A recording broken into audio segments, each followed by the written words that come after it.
Hello বন্ধুরা, আজকে সকাল সকাল চলে এসেছি ছাদ বাগানে। আর ছাদ বাগানে যখন এসেছি তখন কিছু না কিছু তো নিয়েই যাব।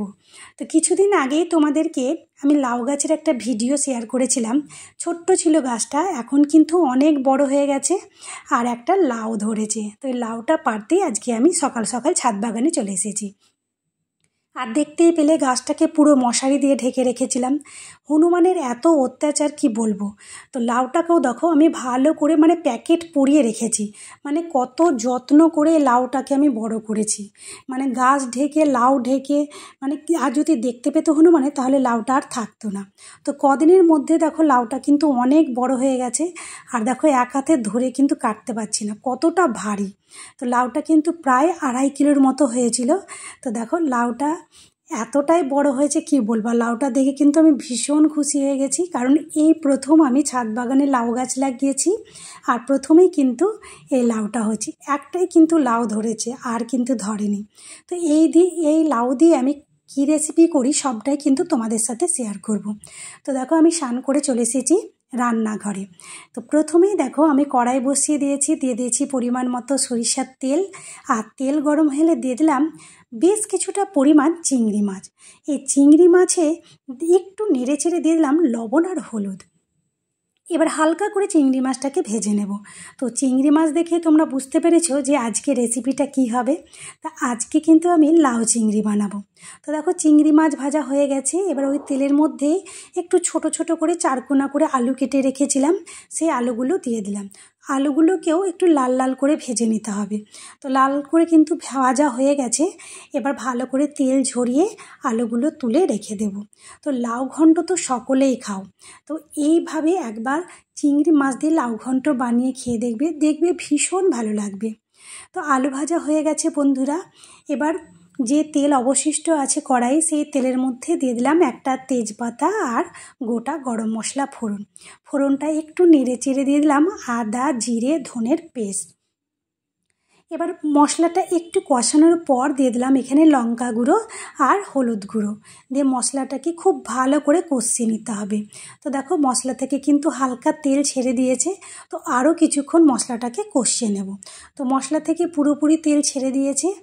এবার কেটে রাখা লাউগুলো দিয়ে দিলাম। তো লাউগুলো দেখো একটু লম্বা লম্বা পাতলা পাতলা করে কেটে নিয়েছি। তোমরা চাইলে এটা চারকোনা ছোট ছোট করে আলু যেইভাবে কেটেছি সেইভাবেও কাটতে পারো, ওটা কিন্তু নিজেদের পছন্দ। তো দেখো আমি এখানে লম্বা করে কেটেছি। এবার সমস্ত লাউ দিয়ে দিলাম, দিয়ে ভালো করে মশলার সাথে একটু মিশিয়ে নিয়েছি। আর লাউ হোক বা কুমড়ো দেওয়ার পরে কিন্তু জল ছেড়ে যায়। এবার আমি এখানে দিয়ে দিলাম স্বাদ অনুযায়ী লবণ। এবার লবণটা খুব ভালো করে লাউয়ের সাথে মিশিয়ে নিলাম। এইভাবেই কিন্তু ঢাকা দিয়ে দেবো, লাউটা সেদ্ধ হয়ে যাবে আর এদিকে খুব ভালোভাবে কিন্তু রান্নাও হয়ে যাবে। তো এটা বারবার ঢাকা উঠিয়ে একটু নেড়ে চেড়ে দিতে হবে।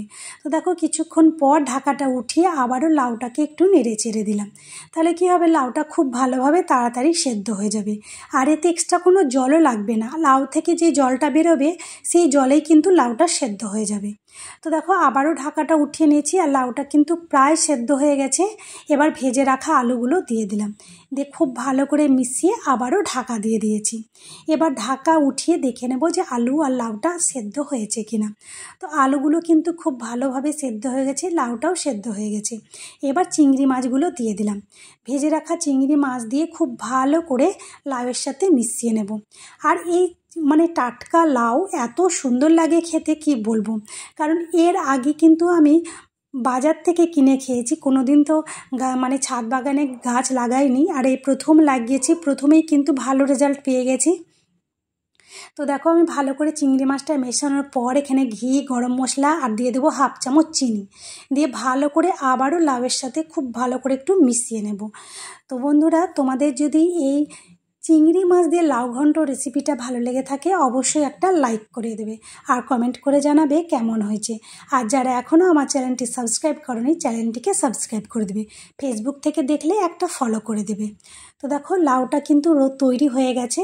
এবার লাউ ঘন্টটা আমি একটা প্লেটের মধ্যে নামিয়ে রেখে দেবো। তো এতটা সুন্দর হয়েছে কি বলবো।